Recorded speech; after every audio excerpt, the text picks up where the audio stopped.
Listo. Sí, Aunque estoy un poco en mi Blue Room, un poco oscuro.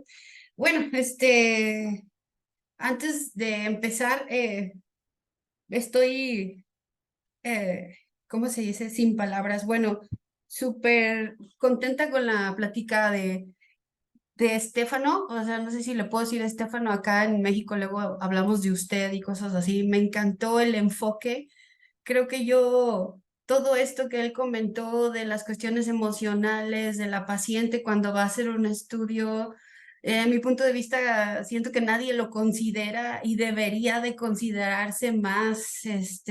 Me encantó el enfoque holístico, luego yo diría orgánico, de cómo atender o cómo darle ese lugar importante, acompañarla y sensibilizarnos junto con ella a la hora de hacer un estudio, no que sea una placa de tórax max, una radiografía más de mano. En esta medicina un poco en manos de hombres, de verdad que el enfoque de la adquisición de la mastografía me encantó, esta cuestión holística que mencionó, toda esta conexión de sensibilidad. Felicidades, lo comparto, nunca lo había visto materializado. Felicidades, Estefano. Felicidades, sí, muy bien. Ahora, uno como radiólogo, ya le comentaba mi presentador, yo vivo en México. Eh, Cuando uno quiere presentar algo de mama, no puede, como les digo, no puedes hablar así, voy directamente, Doppler, índice de resistencia, elastografía, kilopascales. Siempre tienes que hacer como toda una justificación por qué voy a hacer ese estudio. Entonces, me voy a permitir presentarles esta presentación de el por qué hacer no solamente el diagnóstico del cáncer, sino hacer una detección oportuna, ¿sí? Sabemos que a nivel mundial la mayor incidencia de cáncer está hacia la mujer en la mama, siendo el segundo lugar el cáncer de cervix, ¿no? Entonces, el cáncer de mama es un crecimiento anormal, desordenado de las células que componen el tejido mamario. Sabemos que este tejido mamario es como somos las mujeres hermosas y complicadas, es un entrecruzamiento de tejido mamario, componentes vasculares, emergentes, afluentes, lóbulos, conductillos, pezón, areola y sobre todo este drenaje linfático tan significativo con tantas vertientes que tiene en la línea mamaria, la línea esternal, en la línea axilar. Y el detalle de la detección oportuna de mama tiene que ver en que la mayoría de las veces cuando se detecta la lesión, cuando se caracteriza la lesión, pues desgraciadamente ya está fuera de la mama a través de esos drenajes linfáticos. Y ese es el gran reto para acudir a tiempo a hacer el diagnóstico, ¿sí? En cuanto a prevalencia, en cuanto a frecuencia de localización del diagnóstico, sabemos que la mayoría del tejido mamario se localiza hacia el cuadrante superior externo y región axilar, siendo el segundo lugar la cuestión de la areola. Estos datos es algo que yo comparto con mis alumnos en la universidad acá en Querétaro. Son datos que a lo mejor si los tropicalizamos, no digo a lo mejor, seguramente en sus países suele pasar esto. Hay una cuestión si nos contraponemos con el cáncer de cervix, hay muchas mujeres que desde que iniciaron una vida sexual activa empezaron a hacer estudios de Papá Nicolau, porque tienen la idea, tal vez errónea, pero de que el Papa Nicolau detecta estas infecciones de tipo venéreo, que tienen relación con un contacto sexual. Entonces, es muy común que una paciente de 40 años ya se haya hecho 2, 3, 4, 5, un sinnúmero de estudios de Papa Nicolau, pero nunca un estudio de mastografía. Entonces, es ahí donde el cáncer de mama superó al cáncer de cervix por la cuestión de que es más fácil que una mamá de una mujer se haga un estudio de Papa Nicolau más que una mastografía, por muchas de estas cosas que nos estuvo platicando ya Estefano. Pero bueno, vamos a ir poco a poco a eso. Si vemos este mapa, es curioso pensar y pudiéramos especular, bueno, es que en Estados Unidos, en los Países Bajos hay mucha gente con sobrepeso, con elevación de triglicéridos, colesterol, con una vida diferente a la que tienen los asiáticos o la que tienen la gente latinoamericana, son más sedentarios. Sí y no. La cuestión de la incidencia del cáncer de mama tiene que ver directamente proporcional en el número de equipos de mastografía instalados por cada 1000 habitantes. Entonces, ¿qué es lo que sucede a nivel mundial? En estos países, Australia, Nueva Zelanda, Países Bajos, Francia, Inglaterra, Canadá, Estados Unidos, no es que haya más cáncer, es que hay más diagnóstico y es hacia donde todos deberíamos de enfocar los esfuerzos. Evitar que la paciente deje de ir a hacer estudios por miedo, por desconocimiento, por temor.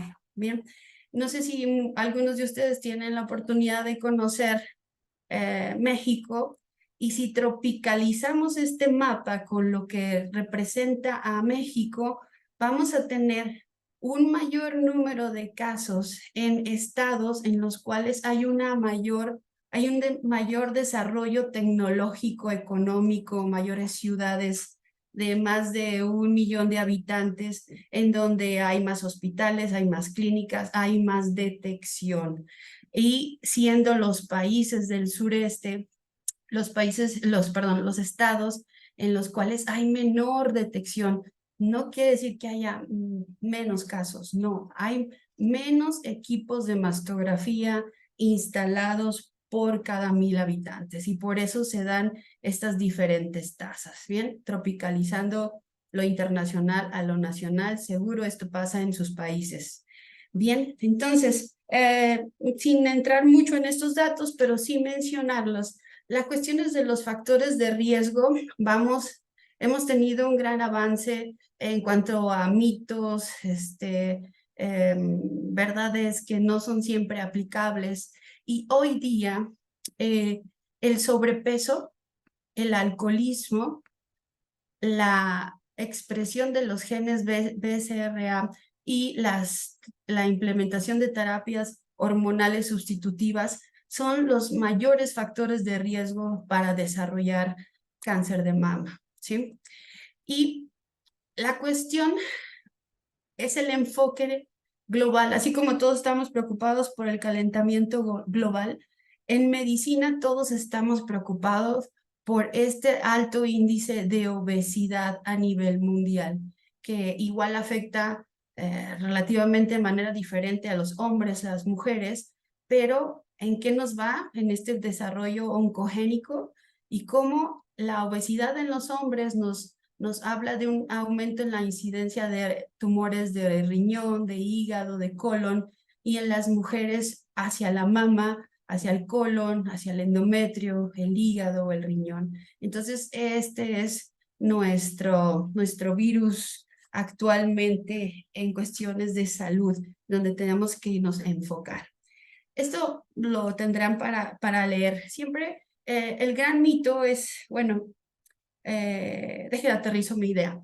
No sé en sus países de origen donde están viendo estos estudios, esta aplicación de estos estudios, en México, el hacer un estudio casi representa un esfuerzo personal, no es una prestación de gobierno, no es algo que en tu empresa te digan, te toca hacer tu mastografía, no es que en la escuela te digan, te toca hacer tu mastografía, no, es una cuestión personal de que digo, ya creo que ya tengo edad, el ginecólogo ya me lo indicó, o está esta otra vertiente de estos pacientes que saben demasiado y ven mucho Google y que dicen necesito una mastografía.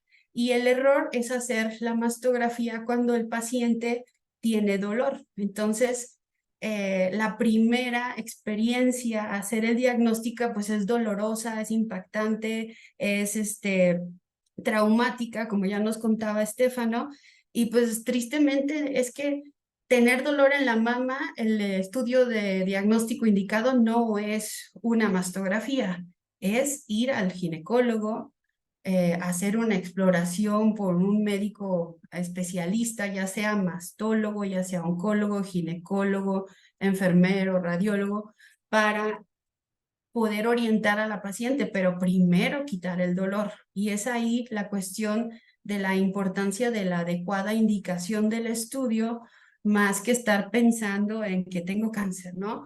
La mayoría de las veces, o sea, el dolor no es el síntoma cardinal del cáncer. El primer signo es la palpación de un bulto y ese bulto tiene que ser evaluado eh, en etapas, digamos, primero hacer la detección personal, después ir al especialista, después ir a hacer una mastografía, de ahí derivar si necesita un ultrasonido, de ahí derivar si necesita una resonancia, de ahí derivar si necesita biopsia, ¿ok? Entonces, lo que tenemos que insistir todos mucho es en que todas las mujeres, pacientes, hermanas, primas, nosotras mismas, tengamos esta conocimiento de la forma, el tamaño, el color, la turgencia de las mamas en una autoexploración mensual, ¿sí? Para que tengamos ese conocimiento y esa detección a tiempo cuando hay alguna alteración. Sabemos esto, cuentan que hay un estudio en el cual mastólogos, oncólogos, radiólogos, enfermeras hicieron exploración de un número de mujeres y dijeron, esta paciente es una mama densa, este paciente es una mama tipo B, esta paciente es una mama como heterogénea por cómo se siente. Y reitero mi sentencia, las mujeres somos hermosas y complicadas y no sabemos nuestra densidad mamaria hasta que no obtenemos un estudio mastográfico. Una mama densa, tipo C, puede sentirse tan blanda o tan dura como una mama tipo A, que es de mayor contenido graso. Entonces, la exploración sirve, sí, para detectar tumoraciones que están fijas a planos profundos, pero no nos va a hablar de la consistencia de la mama. Eso tiene que ser por ultrasonido, perdón, por mastografía. Y ahí establecer estos 4 tipos de mamas que ya tenemos estas modificaciones, descripciones ampliamente abordadas en estos análisis del BIRATS, que habla del riesgo potencial de desarrollar cáncer, siendo que en este tiempo reciente la FDA advirtió de que era mandatorio comentar a las pacientes, hacer de su conocimiento que cuando tienen una mama densa. Y hay todo un enfoque de evaluación de las mamas densas. Entonces, yo sé que voy a hablar de ultrasonido, pero tengo que decir, la mastografía detecta lesiones que no son palpables hasta 2 años antes. Entonces es el detalle de actuar a tiempo, ¿sí? Por eso se usa o se aplica la diferenciación de mastografía diagnóstica con lo que representa una mastografía de detección. Como decimos, screening, detección, check-up, depende en qué región de Latinoamérica estemos. Entonces, por ser mujeres, por tener cierta edad, que ahorita veremos que ya medio nos pusimos de acuerdo los europeos y los americanos, pero por simplemente ser mujeres, tener cierta edad, hay que hacer una mastografía de detección para evaluar el tipo de tejido que tenemos y ir teniendo en cuenta cuál es la distribución del tejido y irlo evaluando conforme pasen los años. Siendo una mastografía diagnóstica a los 18, 20, 30, 80, 90 años, porque vamos a ver eso que se palpa, esa secreción, esa zona de dolor, esa piel irritada, la vamos a evaluar con la mastografía, ¿sí? ya nos hablaba Stefanoni de las proyecciones. Y les comento, tenemos ahí una disputa, los que estamos con la Asociación del Cáncer Americana o los europeos. Ya mucho tiempo estuvo esta cuestión de que los europeos empezaban screening a los 50 años de edad de la mujer y los americanos empezábamos desde los 35 y vieron que ninguno de los dos era ni tan bueno ni tan malo. Entonces, lo bueno, con respeto, yo siempre he dicho que un poco en Europa nos protegen más contra la exposición a radiación, por eso son más conservadores. Y luego sí, los americanos somos un poco más consumistas, las marcas comerciales y hacer estudios cada 6 meses. Y bueno, hubo ya un consenso y se logró hacer sobre todo yo lo que veo importante es el espaciamiento de las mastografías, porque algo que yo comento es que las mastografías debes de iniciarlas a las 40 y dejarlas de hacer hasta que Dios te preste vida. Tengo mucho contacto con doctores geriatras y he tenido casos de pacientes de 80, 90 y 100 años con cáncer de mama. Entonces, es hacer que la experiencia no sea mala, no sea desagradable, que el estudio sea, como dice el colega, armónico, en paz, y que por lo menos se haga cada 2 o 3 años, que no se deje de hacer, digamos, a los 60 años, pero que se haga para que las lesiones sean detectadas en un tamaño en el cual podamos hacer algo. Entonces, ya la Asociación Americana del Cáncer y la Comisión Europea de la Detección de Cáncer de Mama y Colon ya llegaron a estos conceptos de edades, seguimientos, indicaciones. Bien, esto ya nos habló un poco Estefano de qué recomendaciones dar para que no haya tanto dolor al momento de la compresión, que es algo que yo siempre platico, cómo le fue con el apachurrón y tratar de que vean la justificación o el por qué se hace esta reducción del espesor de la mama, radiar menos, de mantener fija la posición de la mama. Hay gente que me ha comentado que dicen, es que ya es tomosíntesis, ya no hay apachurrón y así como, ¿cómo le digo que es más tiempo y un poquito más fuerte? Yo he visto más newtons por ahí, entonces es concientizarlas, ¿sí? Yo he estado viendo mastografía desde el tiempo que es análoga hasta ahora que estamos haciendo tomosíntesis sin meternos mucho en la física y todo, pero gráficamente cómo extrañamos en la imagen análoga la visualización de las microcalcificaciones, pero nos ha encantado la capacidad de la mastografía digital, cómo penetra, cómo discrimina las densidades grasas, líquidas, lobulillos, conductos en la mastografía digital. Y no se diga la imagen que le llamamos en 3D la tomosíntesis, que cada centímetro nos da una imagen diferente de la mama. Entonces, insisto, estoy hablando de esto de mama y sé que el tema es ultrasonido porque el detalle es que no puedes ver solo un estudio en una mujer. Recuerdo, ahorita les dirá igual en la siguiente plática, el que hace la resonancia magnética antes ve el ultrasonido y antes ve la mastografía. No puedes ir a ciegas a hacer una resonancia porque no es el deber ser. Entonces, para llegar al ultrasonido, tenemos que hablar de todo esto que representa la mastografía.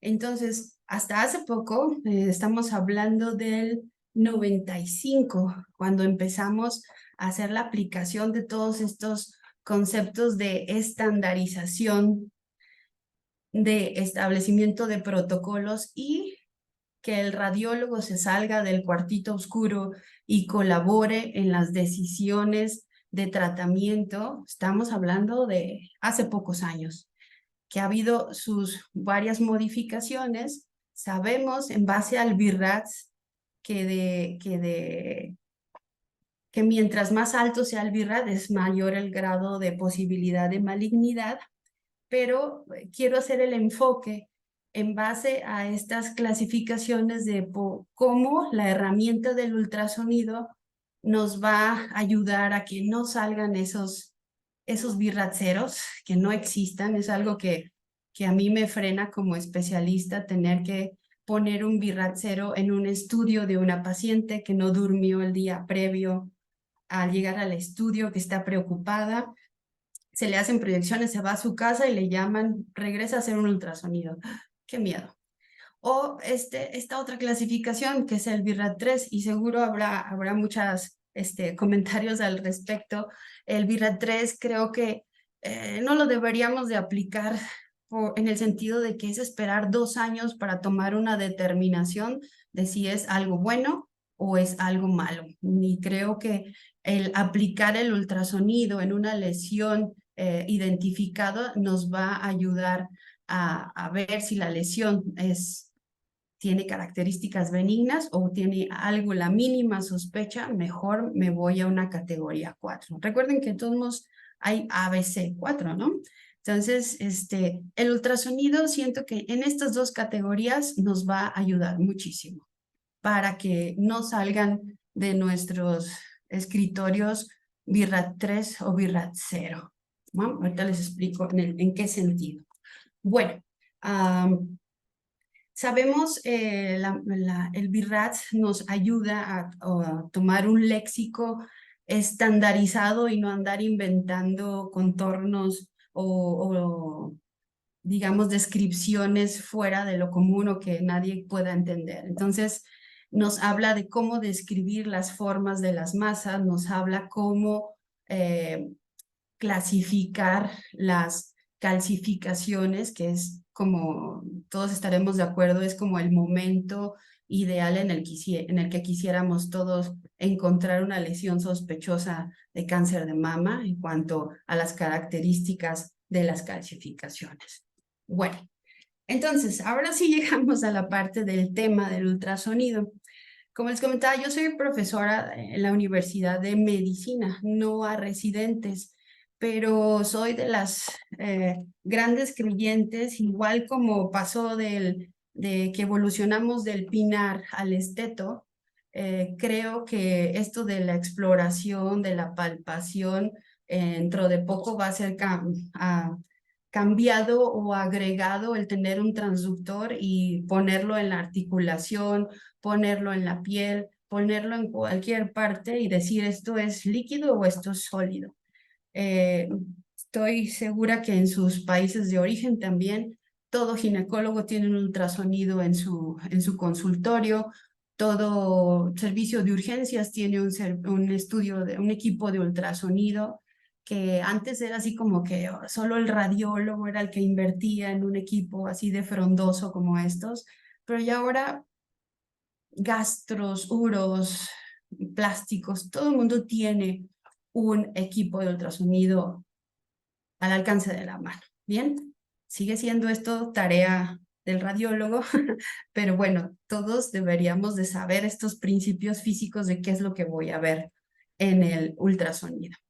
Me gusta esta clasificación, siempre en imagen tendríamos que hablar de que hay estudios o diagnósticos que podemos hacer que van a ser más que nada morfológicos, que nos van a decir forma, localización, existencia, tamaño, y esas dos vertientes diagnósticas son la mastografía por tomosíntesis y el ultrasonido mamario, siendo algo que va a ser más funcional en cuanto a si esa lesión concentra o no medio de contraste, si cambia su tamaño, etcétera, miles de factores, los vamos a ver en métodos funcionales como son la resonancia magnética y la mastografía contrastada.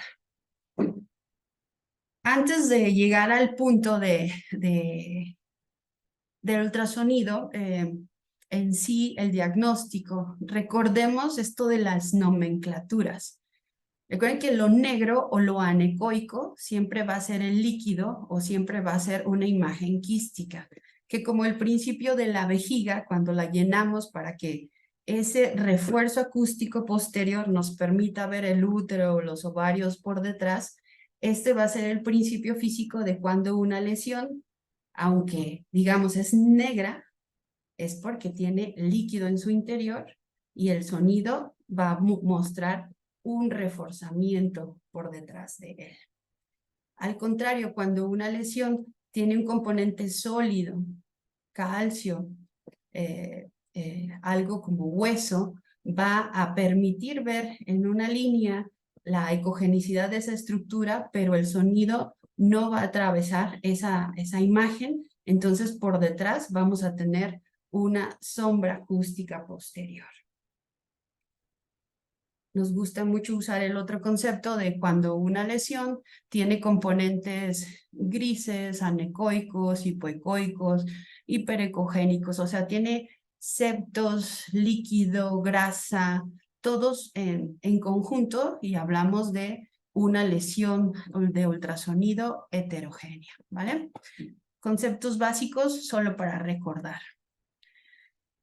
Las indicaciones para hacer ultrasonido ya comprobadas, evaluadas, bien registradas, serían estas cinco indicaciones, 6 indicaciones.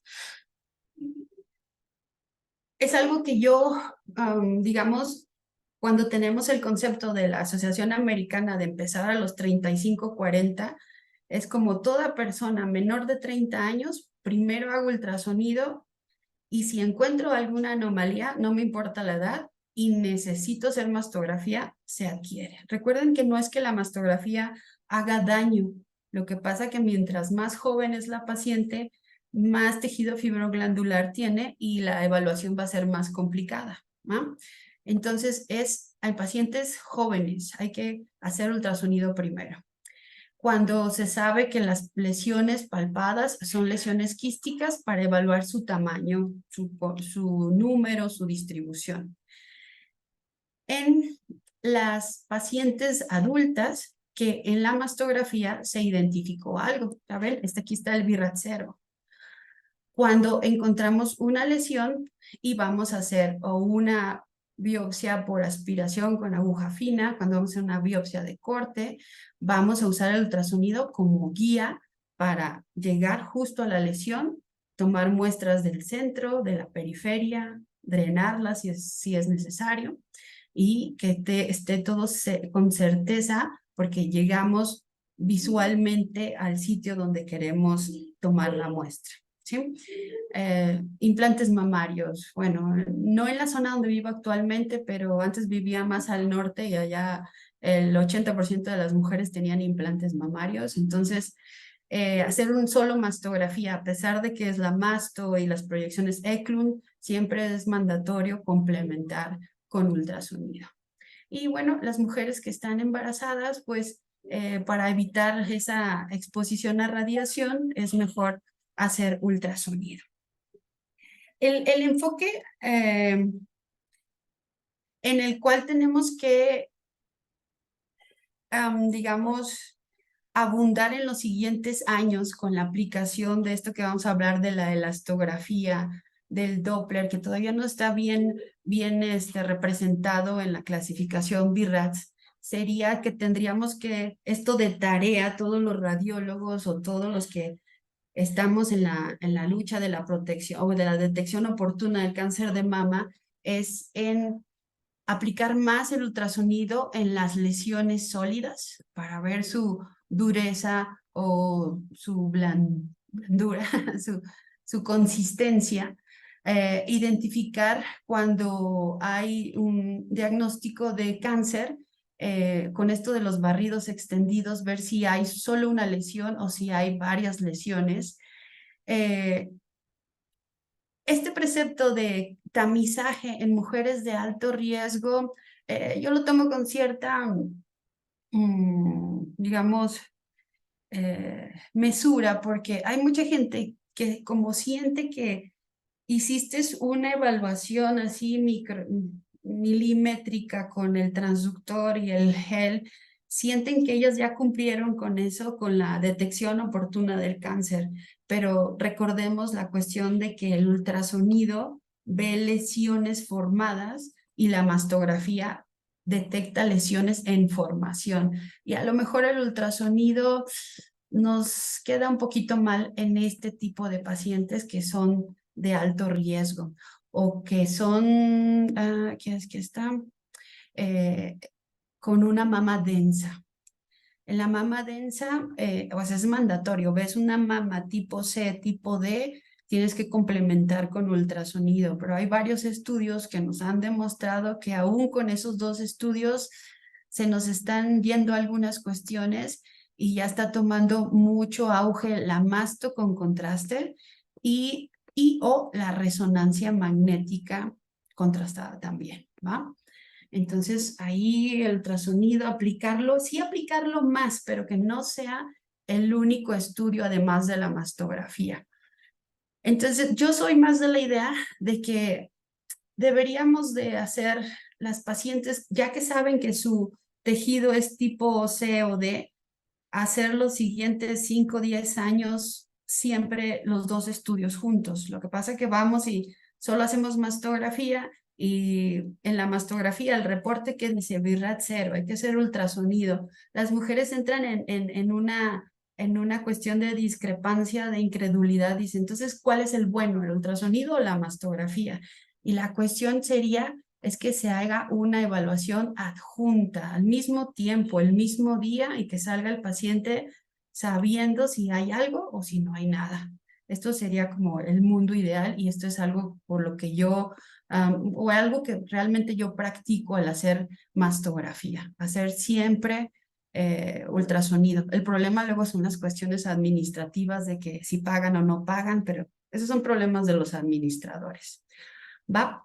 Entonces, hay un par de pacientes que hablan de que no quieren hacerse mastografía porque hay mucha exposición a radiación, que si su tiroides va a sufrir. Bueno, el ultrasonido es una herramienta, pero no es suficiente solo hacer el ultrasonido. Entonces, también evaluar ciertos procesos infecciosos de la mama. Serían otras probables aplicaciones que ya practicamos, pero que nos hace falta validar más para que sean mandatorias y de rutina. Recordemos siempre usar este, este número de letras reducido y no andar agregando conceptos personales geométricos, porque bueno, para eso están los RATs en tiroides, en hígado, en cabeza y cuello, en colon, en coronarias, para mejorar la comunicación entre el clínico y el radiólogo, viceversa, oncólogo. Entonces, siempre de todas las lesiones que evaluemos por ultrasonido, vamos a empezar evaluando qué tipo de mama es. En cuanto a una masa identificada, vamos a hablar de su forma, de su margen, su orientación, el patrón ecográfico que tiene y lo que les comentaba del calcio y del líquido, las características posteriores del sonido a la lesión. Si tienen o no calcificaciones, si hay alguna otra cuestión asociada y lo que hablábamos de casos especiales, varios, en hallazgos sonográficos, ¿sí? Igual que hablábamos en mama de que hay 4 tipos de mama de A, B y C, en el ultrasonido hablamos de si el componente es mayormente graso o hay, digamos, un balance relativo entre el tejido fibroglandular y el tejido graso, o estamos hablando de mucho componente glandular, ¿sí? Entonces hablamos de tejido mayormente glandular, hablamos de tejido mixto glandular y graso y tejido mayormente graso. Tenemos que primero establecer en un ultrasonido qué tipo de mama es. Lo ideal sería tener la contraparte mastográfica, ¿no? Entonces, como les comento, hay muchas publicaciones recientes en el cual la herramienta de ultrasonido es bien recurrida. Hablamos sobre todo la mama densa, la mama tipo CD para siempre hacer ultrasonido, igual que la implementación hoy día de la mastografía con medio de contraste. Este esquema está en Radiology Assistant, si lo quieren buscar. Las lesiones en mama, hablamos de estos fenómenos físicos de qué hace la lesión al sonido o a la transmisión del sonido. Entonces, lo que queremos descartar sobre todo son lesiones atenuantes, sólidas, de contornos irregulares, que produzcan cierto grado de sombra acústica posterior, ¿sí?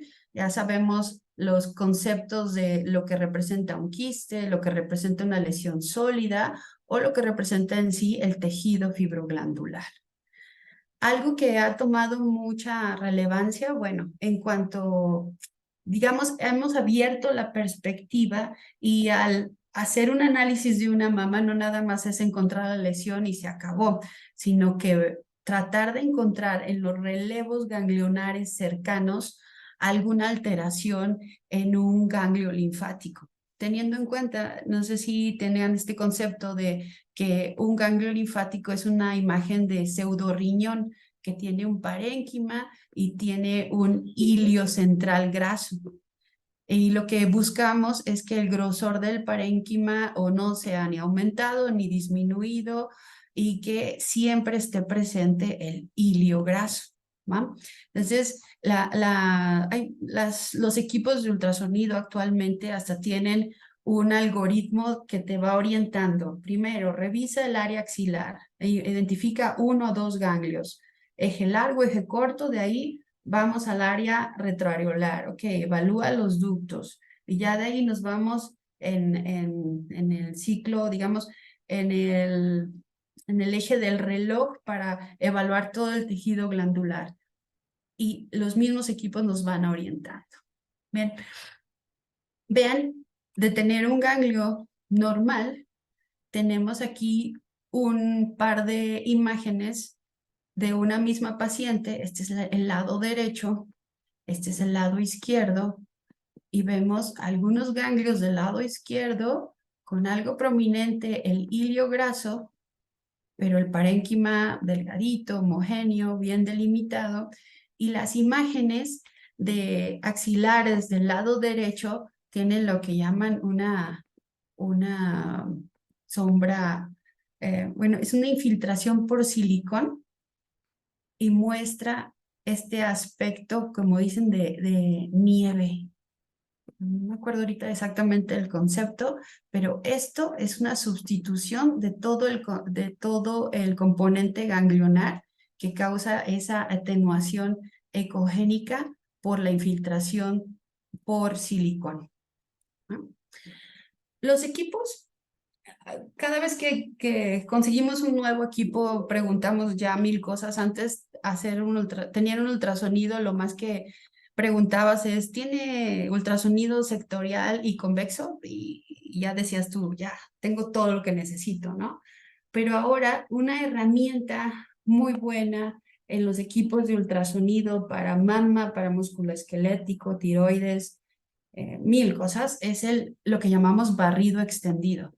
El barrido extendido nos va a permitir evaluar desde la axila hasta la areola o una lesión, verla en toda la extensión o el implante mamario, evaluarlo toda su cápsula. Es una herramienta muy buena que ya estamos requiriendo que esté siempre en nuestros equipos como parte de su software hardware para poder evaluar. Ven aquí en esta adquisición, vemos el componente muscular, vemos el componente graso y lo que sería el componente fibroglandular sin ninguna alteración. Y dicen que cada uno de estos bloquecitos es como 1,5 centímetros que va acoplando. Hay equipos que dicen que hacen hasta 1,80 m de barrido extendido. Y eso tiene muy buena aplicación en mama. Bueno, la cuestión de también, antes los equipos, un ultrasonido lineal, curvo, y si hacía Doppler ya decíamos, wow, hace Doppler. voy a ser el dueño del mundo. Ahora es raro que un equipo no tenga la evaluación Doppler. Ya vemos que las lesiones, ponemos la caja de color y ¿qué queremos ver? Neovascularización, vascularidad pedicular, vascularidad central, periférica o ausencia de vascularización, lo cual nos habla un poco que eso todavía está pendiente, que lo agreguen en las cuestiones de las características de las lesiones en BIRATS en cuanto al flujo o el índice de resistencia. Igual que lo que estamos practicando ahora, y les digo, ahora en los equipos de ultrasonido, ya quiero barrido extendido, ya quiero Doppler, ya quiero, ¿cómo se llama? Power Flow, no sé si lo han escuchado. Es como una valoración de la microvascularidad, pero también quiero elastografía. Y elastografía no nos vamos a poner si es cuantitativa, cualitativa. Bueno, sí deberíamos, pero con todo este enfoque que he dado ya no me quise extender 3 horas para hablar en ese sentido. Pero si estamos evaluando la morfología, la localización, vascularización y su elastografía, digamos, sus componentes en sí de la lesión, si es sólida o si es blanda. Tenemos esta escala que es totalmente visual de Tsukuba al aplicar elastografía. Y ya casi todos los equipos, elastografía que le llaman visual, lo tienen. La que cuesta un poquito más es esta de shareware y que tecnológicamente ya hay líneas que tienes que hacer cierto bombeo para hacer la adquisición, pero hay otras marcas que te dicen, no, nada más pon fijo el transductor y el equipo va a hacer el resto. Bueno, la intención es tener esta capacidad de poner la ventana para saber si este componente, qué tan duro es. Y eso va a estar directamente proporcional a su benignidad o a su malignidad. Que hablando del principio físico de ultrasonido, si tenemos una lesión hipoecogénica de contornos espiculados, irregulares, que atenúa el sonido, estamos hablando de algo sólido, que nos refuerza la imagen de elastografía. Así como antes, o sea, como al evaluar cada lesión, tenemos que ver un eje largo, un eje corto, ver el tamaño, ver el radio, ver la localización. Tendríamos en todas las lesiones evaluar su vascularización y su consistencia con la elastografía para hacer una evaluación completa de las lesiones, describir su localización y su potencial malignidad. Pero mi enfoque, siento que si solamente hacemos ultrasonidos sin traspolarlo a la mastografía, siento que vamos a estar cometiendo muchos errores o no debería de ser así la manera en la que hacemos ultrasonido. Estas son las imágenes cráneo caudal y medio oblicuo lateral de una paciente que tiene una mama tipo C, con bastante tejido fibroglandular y que se alcanza a ver en el cuadrante superior externo, todavía no lo voy a señalar, con bordes, como decíamos antes, parcialmente oscurecidos, pero con un contorno liso, con consistencia líquida hacia el cuadrante superior externo, creo que ya lo vieron. Entonces, yo identifico esto por mastografía y es mandatorio que lo caractericemos por ultrasonido, porque si vemos esta mastografía y no hago ultrasonido, va a ser un BIRAT 0. Tengo la herramienta de hacer el ultrasonido, como les decía, eje largo, eje corto, y representa una imagen de contornos bien delimitados, de consistencia de tejidos blandos, que tiene una sombra en el borde y que mide 11 por 9 milímetros y está en el radio de las 12 de la mama derecha. Una lesión benigna y así hicimos una adecuada evaluación con la mastografía y el ultrasonido. Luego dicen que las mamas tipo A son muy bonitas. Bueno, son lo que quisiéramos todo el mundo encontrar, tener, pero aún con poquito consistencia de tejido fibroglandular, enfoquen su vista hacia el cuadrante superior externo y estamos identificando unas imágenes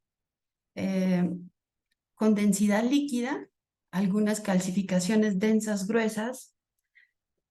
Hay que caracterizarlo por ultrasonido. Si se fijaron, no es una sola lesión, son como 2, 3 lesiones conglomeradas y está haciendo aquí una retracción y engrosamiento de la piel.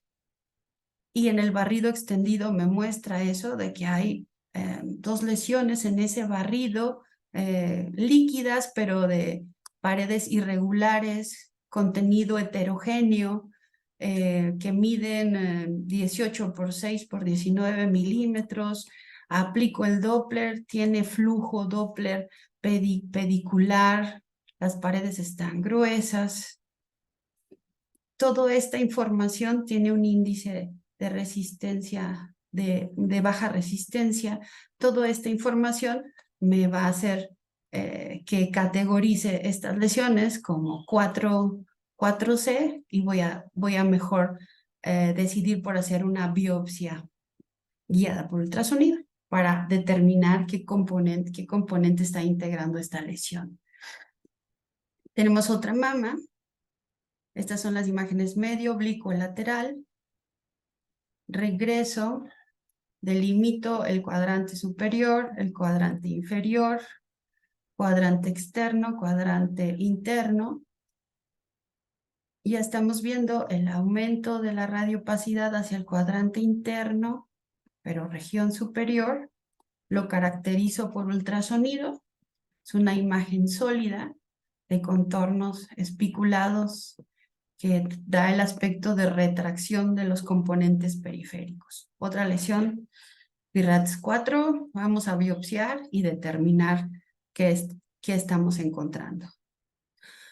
Una mama tipo D, que vean toda esta cantidad de tejido fibroglandular se extiende hasta las regiones axilares, una condición no muy rara, que es la del tejido fibroglandular accesorio, y que la herramienta de los barridos extendidos me permiten evaluar todas esas zonas y discriminar que no están componentes líquidos sólidos en estas regiones.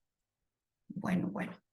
Entonces, les digo, mi enfoque en cuanto al ultrasonido en mama, más que hablar de la física, que ya le hemos visto un montón, del Doppler, de la elastografía, es hacer la herramienta, aplicar la herramienta siempre que veamos una paciente de mama.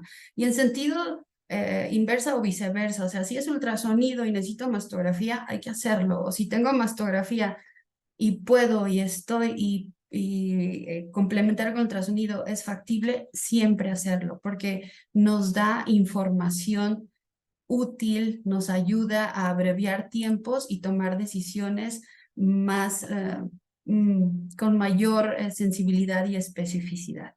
Ya nos hablarán en la siguiente charla sobre las aplicaciones de la resonancia magnética y yo llego hasta este punto con la charla de ultrasonido en mastografía que me di a la tarea de hablar más de la detección oportuna del cáncer de mama. Espero que les haya gustado.